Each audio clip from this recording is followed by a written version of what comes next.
Hello and welcome to the Savvy Gadgets channel with me, Ian, otherwise known as Ven, and this Raid Shadow Legends video. Now, today we're going to be pulling the Void Shards. There's 82 of them, and we do actually have a progressive chance choice between three champions, and they are Valkanen, Gaspard, and Kalzag, I believe. So we're going to dig into these champions, have a look at them and see what they're capable of, and see what other champions that I need for fusions and things like that.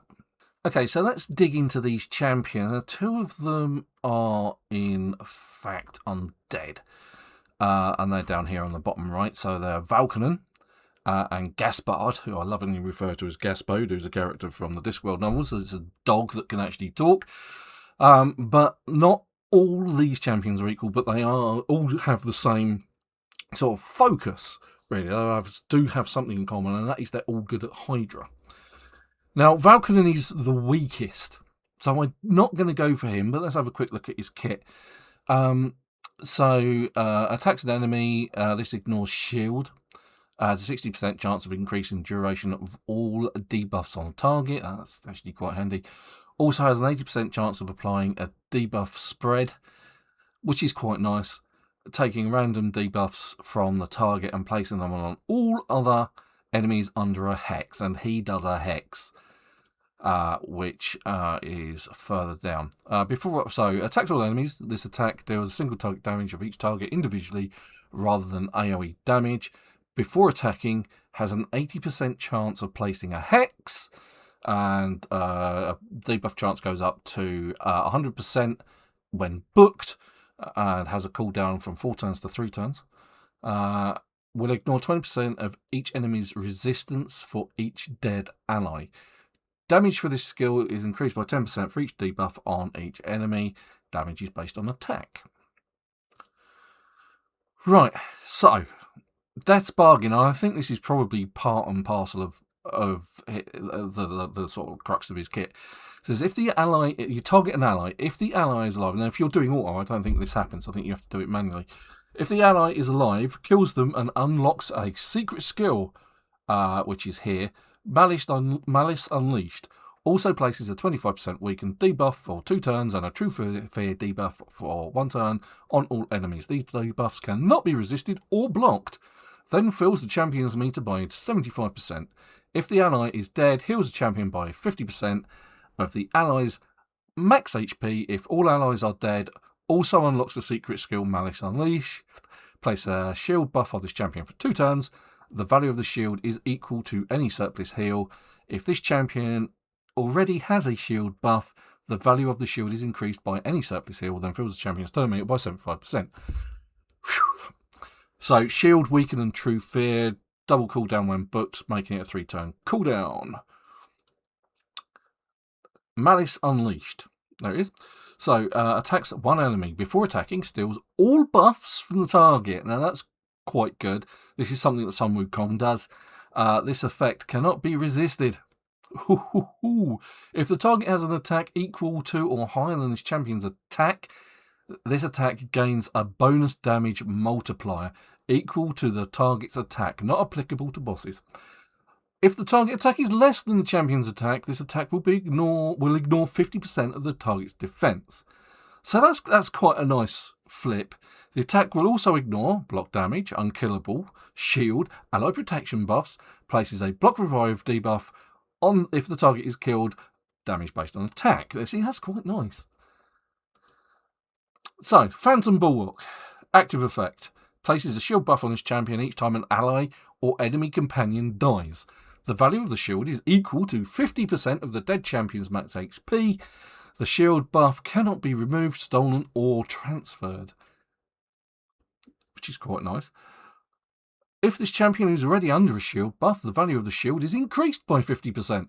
Of the dead champion's max HP. Does not activate when a boss or minion dies, so it's not particularly good in boss fights. Passive effect, whenever an enemy hits the champion whilst they're under a shield buff, places a random debuff on the attacking enemy. True Fear, Freeze, Provoke, Petrification, Sleep, and Stun debuffs are placed for 1 turn. Any other debuffs are placed for 2 turns will ignore 20% of resistance for a dead ally. And so that's quite a lot of debuffs. Plus he does debuff spread. So that's actually quite a nice... It's quite a nice kit, but Hell Hades rates him as a 4-star and particularly good at Hydra and not particularly good at anything else. And he also has increases ally speed by 30% in Arena. So again... Don't particularly know what he's good at other than Hydra, really. Gaspard, the Accused. Now, I absolutely love his kit. It's fantastic. So we'll get into it, dig into it. A1 attacks all enemies, a 50% chance of placing a 50% decrease attack debuff on 25% weaken debuff for 1 turn. Damage is based on defense. And its damage increased by 20%, debuff chance by 25% when booked. Moving on, attacks all enemies, has a 75% chance of placing a provoke debuff for 1 turn. Places a 60% increased defense buff and a shield buff on all allies for 2 turns.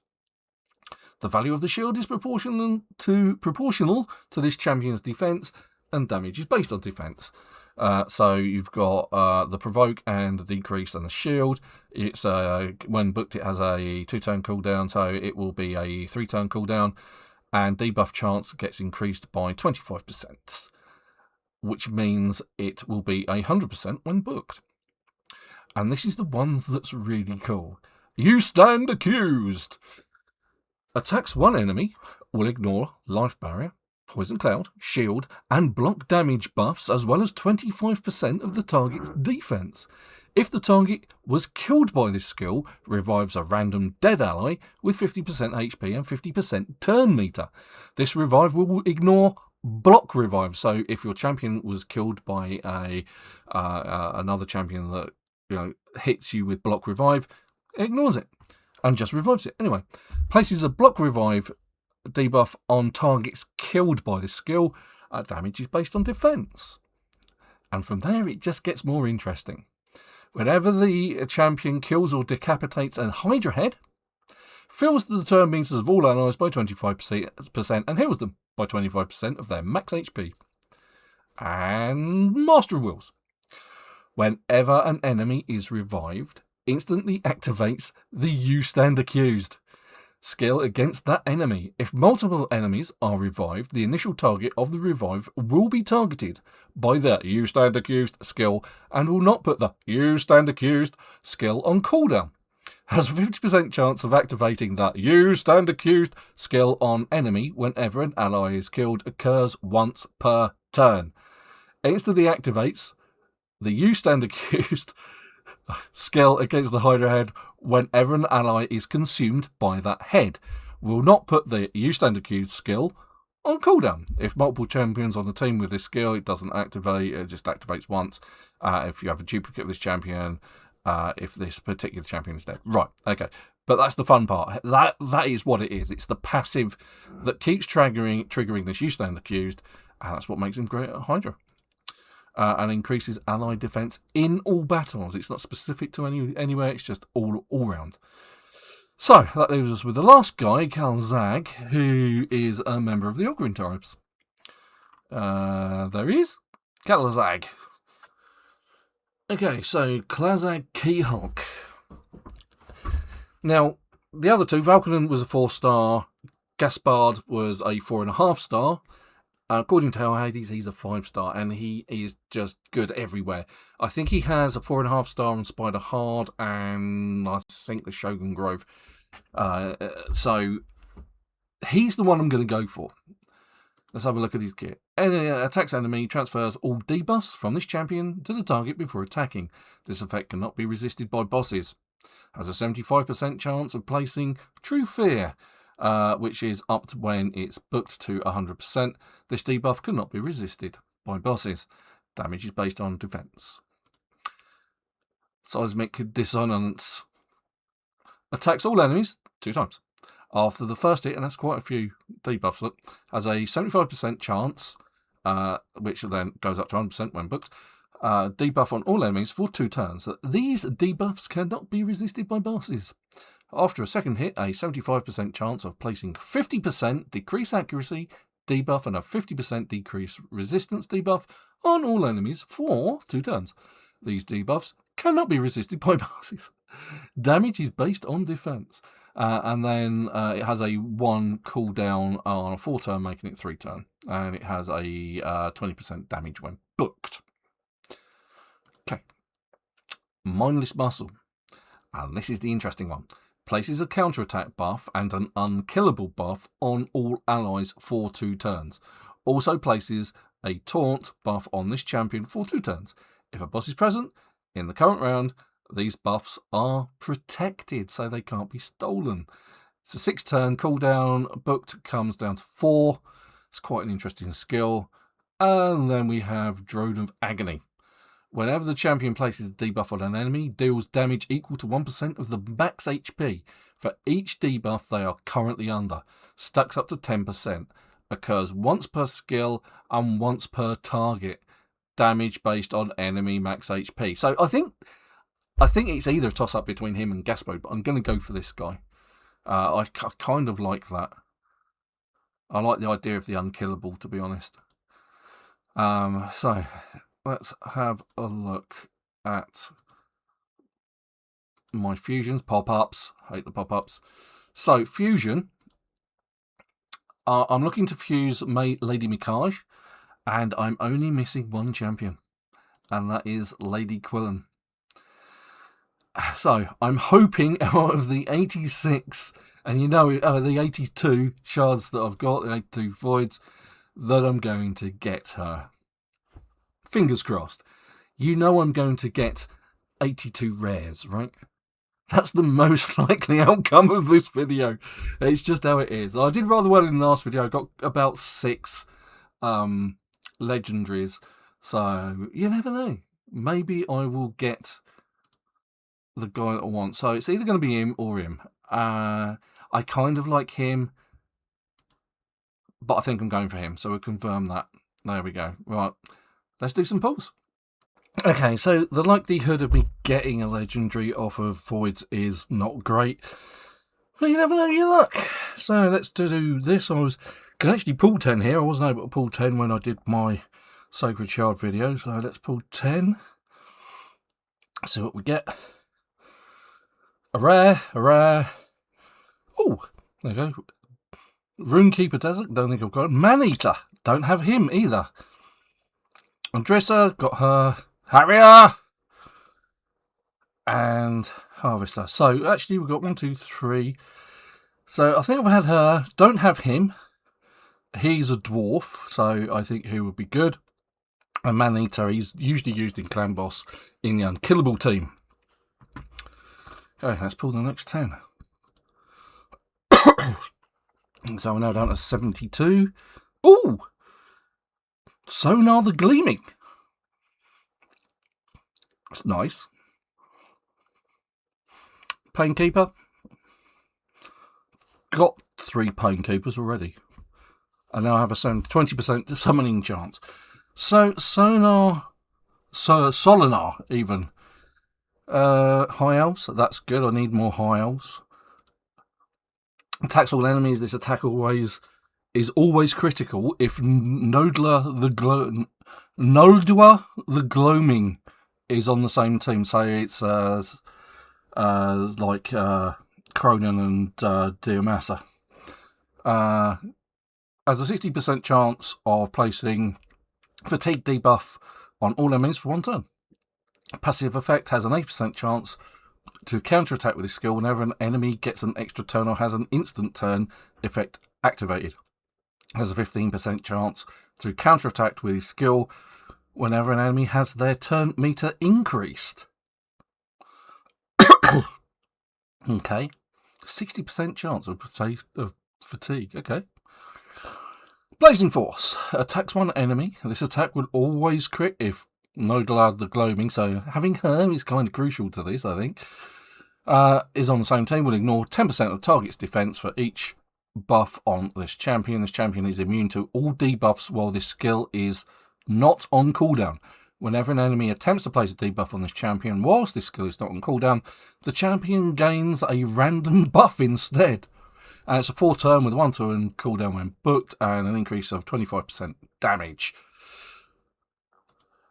Unfettered Radiance. Attacks one enemy before attacking, steals all the buffs, and 100% turn meter. That's quite nasty.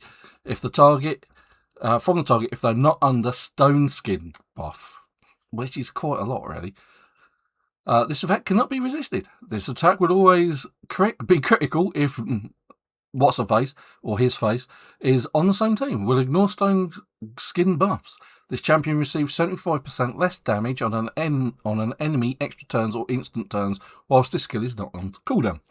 While this skill is on cooldown, reduces the cooldown by 1 turn whenever an enemy receives an extra turn, has an instant turn activated on them, or has their turn meter increased. Occurs once per turn. Damage based on attack, and increased by 40% when booked on a 4-turn cooldown. Scholar of the Sun.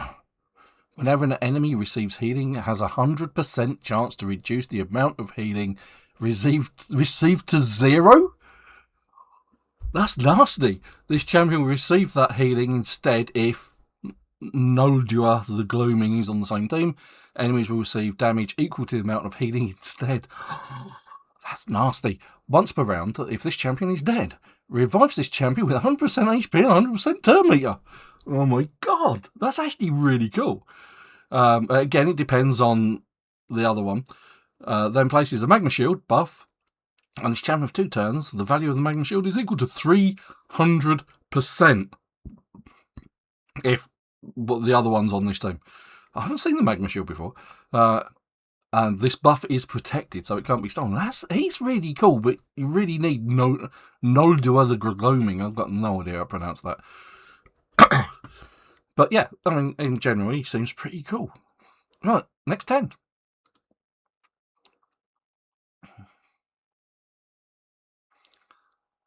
Blue, rare. Oh, okay, Skrank. Not heard much about him.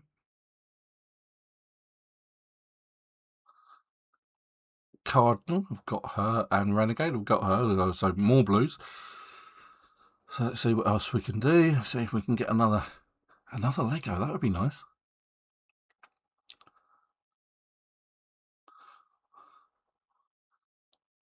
More blues. Another Painkeeper.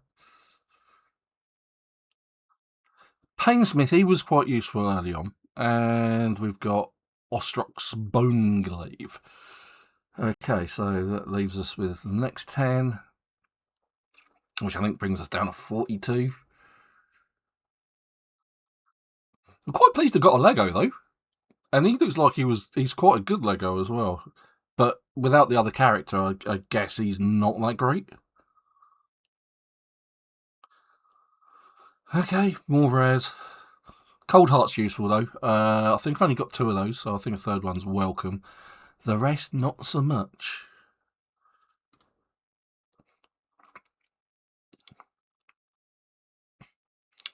Diggle, he's quite good. Fellhound, very useful for grinding out. What is it? The Crusade as your main grinder, basically for leveling up other characters. Other than that, more of the same, more rares.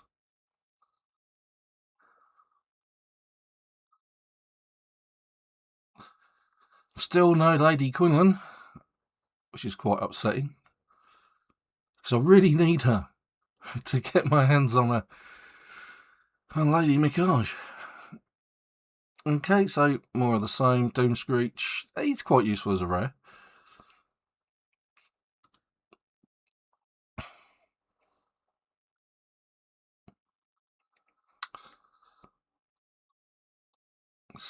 Already got one of them. And Stitch Beast, that's come up. Ashwalker! Faceless and Warcaster. No idea. Draconis is quite good. He's quite useful. And then that leaves us with the last 2. And this one is a rare. Boo, hiss. It's Marquis. And the last one is another rare. Oh well, I think I did all right as I got a Lego. So, and he looked quite interesting.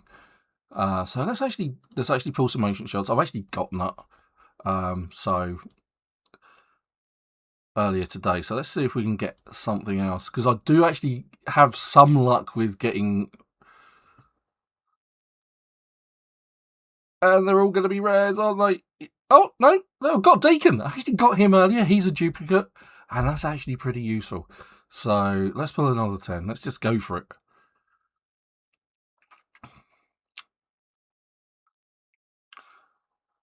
My hopes aren't high here, let's face it. Just blues, nothing special.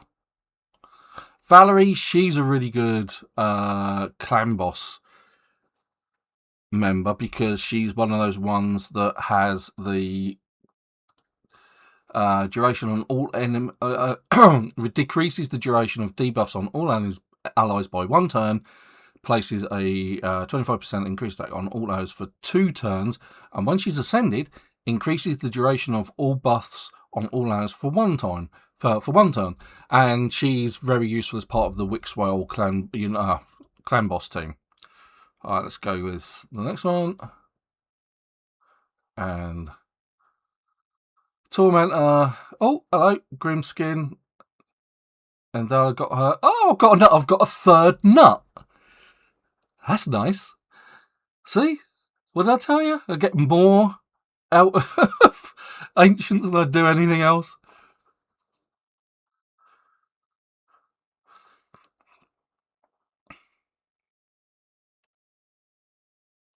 And there we go. So two legendaries, one off of Voids and one off of Ancients. That's just amazing. So there we go. That's all of those pulled. I didn't get Lady Quillen. That's kind of annoying. Maybe I'll get her in the future. Lady Mikage will just have to wait. But I hope you've enjoyed this video, and till the next one, thank you very much for watching. Don't forget to like and subscribe, and I'll see you in the next video. And don't forget to check out my other content. Until then, bye-bye.